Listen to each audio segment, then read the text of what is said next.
Olá, galera do canal Minha Grande Teoria de Tudo, e aos seguidores do Face também. Aqui quem está falando é o Celso Júnior. Eu estou fazendo esse vídeo aqui para complementar um pouco a explicação sobre o assunto do nosso último vídeo, né, no que tange a ideia que a teoria da relatividade estaria de alguma forma relacionada, né, com uma certa comprovação lógica de que a realidade ou ela é simulada ou ela é pelo menos computacional, certo? No vídeo eu tinha comentado que a gente ia colocar algum diagrama, né, alguma ilustração, alguma coisa para explicar melhor essa teoria, mas a gente acredita que talvez uma coisa um pouquinho mais elaborada possa ajudar bem mais a esclarecer, né, qualquer dúvida sobre essa teoria mirabolante. Ou vocês vão ver que ela não é tão mirabolante assim. É o seguinte, isso aqui que eu estou usando é uma game engine, ok? Ela é uma plataforma onde você desenvolve jogos, ok? Então eu programei aqui um ambiente virtual, por assim dizer, onde eu vou programar, né, eu já preparei, uma partícula que tem um comportamento basicamente de fazer interações gravitacionais, ou seja, ela é capaz de calcular a gravidade dela e das partículas que estão próximas dela para assim exercer algum tipo de força, ok? Das forças das partículas que existem, né, força forte, força fraca, por exemplo, força eletromagnética e gravitacional, eu estou apenas simulando a gravitacional, ok? Isso aqui não é nem de perto qualquer modelo avançado de física, isso aqui é uma coisa bem simples, tá? Bem trivial, por assim dizer, é somente o cálculo da força gravitacional. Então como é que a gente vai fazer isso? Aqui nessa área aqui, eu vou colocar uma partícula, ok? Nada mais é do que um objeto, né, de jogo aqui, que fica, digamos assim, tem o seu comportamento programado aqui dentro. Voltando, frisando bem, a única coisa que eu estou programando aqui é a interação gravitacional. E como é que isso se dá? Eu tenho alguns valores aqui, algumas variáveis que a gente usa para fazer esses cálculos, tá? No caso aqui, cada partícula, coloquei um valor arbitrário aqui de massa 100, tá? E ela está rolando aqui um tipo de código, um script que controla, né, as forças de atração gravitacionais. O que é legal é que existe uma variável aqui chamada TIC, onde eu consegui emular aquela ideia que a gente estava falando, de que cada partícula, sendo uma unidade de processamento própria, ela precisa ter um relógio próprio, certo? Então, a cada interação que ela tem, né, ela vai mapear o seu ambiente, né, mediante o quão forte é a sua atração gravitacional, ela vai interagir com mais ou com menos partículas ao redor dela. Isso vai influenciar no seu tempo de processamento, né? Basta a gente fazer um paralelo com o computador. Quanto mais coisas eu tenho para fazer, mais lento ele vai ficando. Nesse caso aqui, o que ele tem para fazer é calcular todas as variáveis, todos os ciclos de interação com as partículas que estão ao seu alcance, ok? Como é que isso é calculado? Aqui eu tenho um código bem simples, tá? Eu vou até estar disponibilizando esse projeto aqui no GitHub para quem tiver interessado, né, tiver conhecimento e quiser pegar esse código para dar uma olhada, para fazer uma testada, para dar uma testada também. Tá aqui, é bem simplesinho, é bem tranquilo. Na verdade, veja, a única linha que importa para mim é esse cálculo aqui, que, né, pega a massa e divide pelo quadrado da distância, eu obtenho, né, o vetor de força que vai estar usando para atrair os outros elementos, no caso, as outras partículas, ok? Então, eu tenho uma única partícula aqui, eu vou dar um play na simulação.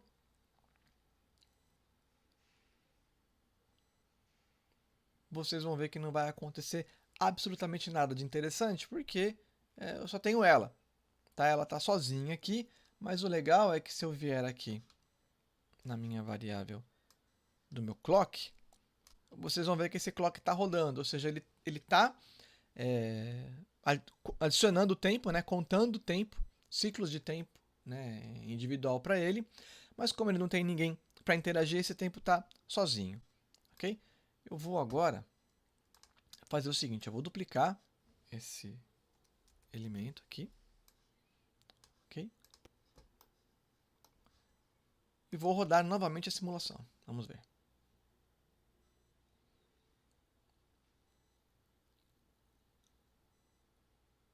Aguardar um pouquinho, como eu estou gravando o vídeo aqui, minha máquina não é muito poderosa, olha lá.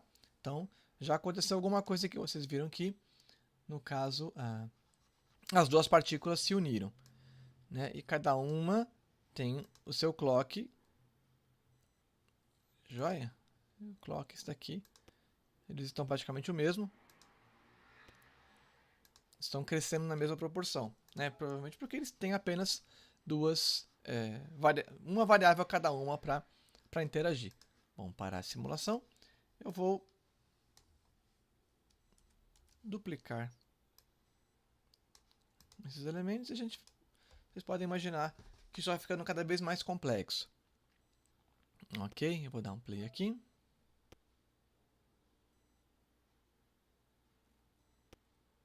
Ele vai iniciar de novo. É bem trivial isso aqui, não tem não tem muita graça, inclusive, a gente olhar só isso. Vamos até dar uma afastada aqui.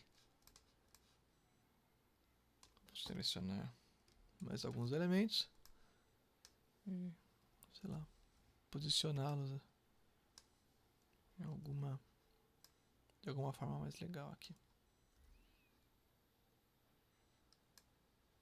Dar uma rotacionada aqui só para brincar um pouco. Vamos dar um play.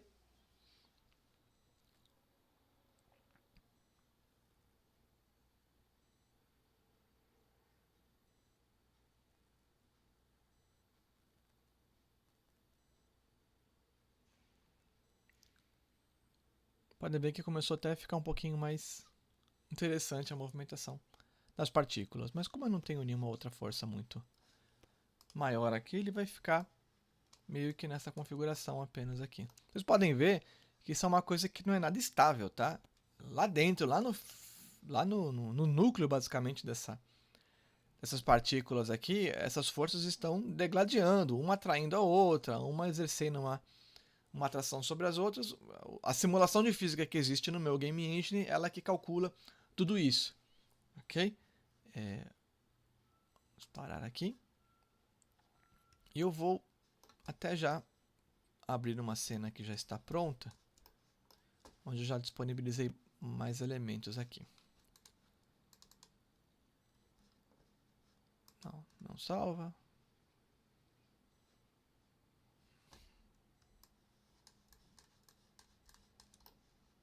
Aqui, esse é o nosso amiguinho aqui. Provavelmente quando eu executar isso aqui vai ficar bem mais lento, tá? Porque a gente tem um número bem grande de partículas aqui, mas vamos ver como é que ele vai se comportar agora. Lembrando, né? Cada partícula tem o seu clock individual, todas começam com 0. Tá? O que a gente quer demonstrar aqui é o seguinte: partículas que estão interagindo com um número maior de outras partículas vão ter naturalmente o seu clock atrasado.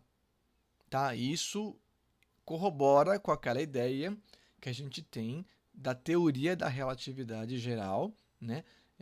Que demonstra que corpos próximos, por exemplo, de outros corpos que têm uma massa muito grande, né, possuem o tempo relativo, né, diferente de corpos que estão próximos a planetas ou sei lá, corpos celestes com uma massa menor, ok? Isso implicaria ou demonstraria de alguma forma que o nosso universo ele é calculado, ele é computacional, né? Porque eu consigo meio que emular esse comportamento, né? Ou usando um exercício mental ou tentando demonstrar num modelo simplificado aqui de uma engine de computador esse tipo de processamento, essas diferenças que podem acontecer. Tá? Então eu vou dar uma executada aqui. Muito provavelmente vai rodar mais devagar. Vamos ter um pouco de paciência. Já conseguimos ver a coisa acontecendo. Pode ver que formaram-se dois núcleos, né? Por conta da distância, mas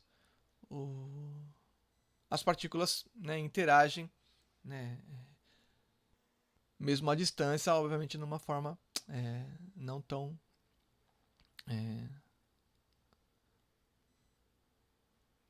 não tão forte.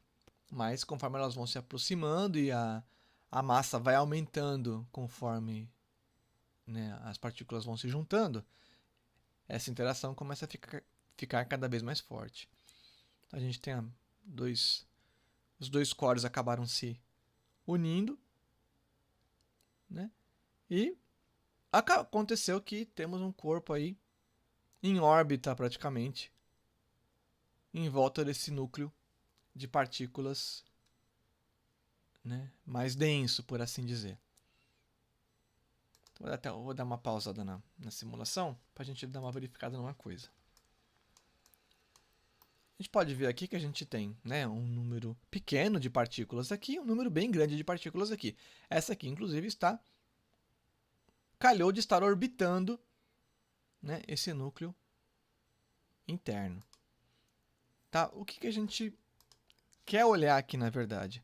Se eu ver, por exemplo, o clock ou o tick, né, dessa partícula aqui mais fora, eu vou ver que desde quando eu dei um play na simulação, ela foi de 0 até mais ou menos 1.43 ciclos, né, elevado a menos 10. O meu tick aqui de tempo, por exemplo, seria 1.43 elevado a menos 10. É um número pequeno. Agora, se eu for no núcleo dessa simulação, no núcleo que aconteceu de estar de uma partícula dentro, praticamente no centro dessa massa maior aí, a gente pode ver que o clock dele está 3.37 elevado a menos 11. Esse é um pouco mais do que, né, 10 vezes menos tempo do que passou aqui do lado de fora. Ok? Então, de novo, isso aqui não é um experimento de física, isso aqui não é um experimento que vai comprovar qualquer teoria, é mais para demonstrar e ajudar a ilustrar aquilo que a gente falou no nosso vídeo anterior.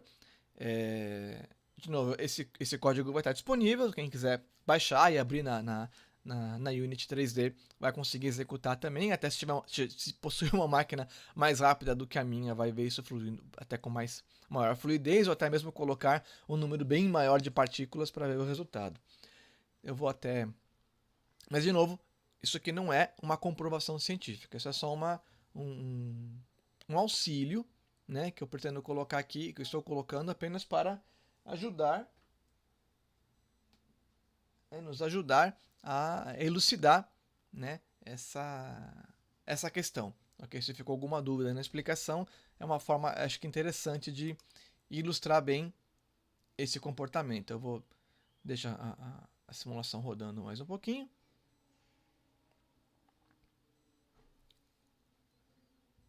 Ver que ele se comporta de uma maneira até que interessante. Uma outra coisa, vocês perceberam é que aqui eu estou num plano 2D. Ok? Todos os meus elementos aqui, todas as minhas partículas, elas estão operando apenas em duas dimensões. Tá? Eu não coloquei nenhuma informação de eixo, no caso dessa minha engine, do eixo Z. Se eu sair aqui, vocês vão ver que eu estou num plano tridimensional, mas nenhuma partícula está se comportando de maneira tridimensional. Tá? Se eu deixar essa simulação rodando aqui, eu posso garantir, porque eu já fiz outros testes, nada muito interessante vai acontecer. Né? Esse corpo vai continuar orbitando durante um tempo essa massa central, e uma hora a gravidade vai acabar atraindo ele inexoravelmente para dentro de si, e ele vai ficar meio que estabilizado, né, nesse núcleo, nesse plano 2D aí. Nada muito interessante vai acontecer. Eu vou cancelar a simulação e vou fazer uma coisa diferente. Eu vou pegar essa partícula isolada que a gente tem aqui bem no meio, e vou colocar uma pequena informação nela. Ela vai estar ela vai ser, digamos assim, ela vai nascer num plano diferente das outras. Ela vai começar a se comportar de maneira 3D, né? Ele vai ter uma informação num vetor tridimensional, diferente de qualquer outra partícula. É só essa. Essa é a única partícula que vai se comportar 3D. O resto vai continuar sendo uma partícula 2D. Vamos dar um play aqui e ver o que vai acontecer. Vocês viram que aquela forma central ficou bem estável, né? Ela era um plano bem aberto, com um pequeno corpo rodando em volta. Vamos ver o que acontece agora se uma única partícula... Vejam que a coisa mudou de figura drasticamente. O que está acontecendo aqui é o seguinte. Toda aquela planificação que a gente tinha aqui em volta, ela só ocorria porque não tinha nenhuma partícula em 3 dimensões. Eu coloquei uma única partícula em 3 dimensões, ela já foi suficiente para interagir, né, também em 3 dimensões com as outras, e acabou que todo aquele plano individual se colapsou em uma esfera 3D. Vamos dar uma olhada melhor aqui, ó. Ele já virou um corpúsculo esférico. E isso é o que a gente espera naturalmente de uma simulação de gravidade, né? A gente tem aí a conformação esférica basicamente com, né, a pressão igual por todos os lados, porque isso, a influência da gravidade, na verdade, ela age nas 3 dimensões, formando uma esfera em volta da partícula. Tá? É só curioso, eu coloquei isso para ajudar a ilustrar uma outra questão nossa aqui. Vocês podem ver que ó, teve uma outra parte aqui que já foi sugada para dentro daquela grande massa. Provavelmente eu vou dar uma acelerada nesse vídeo, tá? Para não ficar tão lenta essa simulação, ok? Então eu vou ficar um tempinho quieto. A gente vai simplesmente observar um tempo isso rodando e depois a gente vai fazer a comparação dos clocks nesses elementos.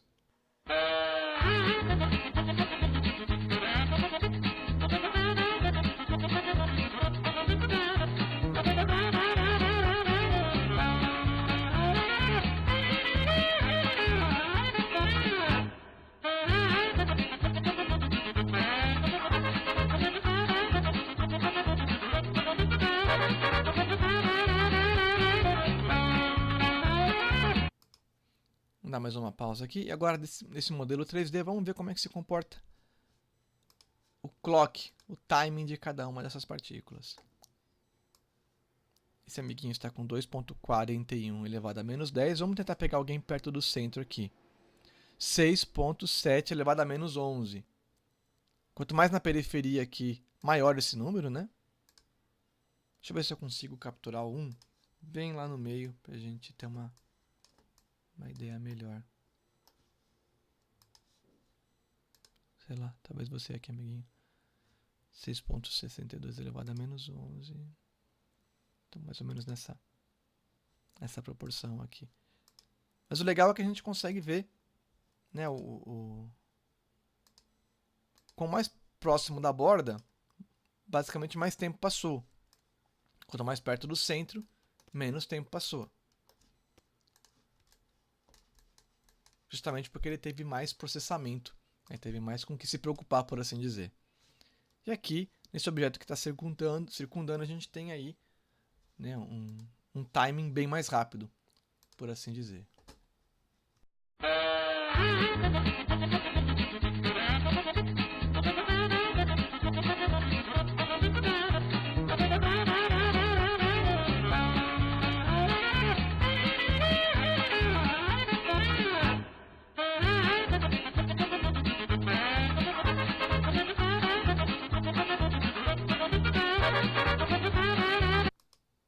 Vou fazer uma pausa agora para dar uma olhadinha no clock deles. Só para a gente ver se teve alguma alteração muito maior. Aqui é 6,77 elevado a menos 10. E aqui nós estamos ainda na casa do elevado a menos 11.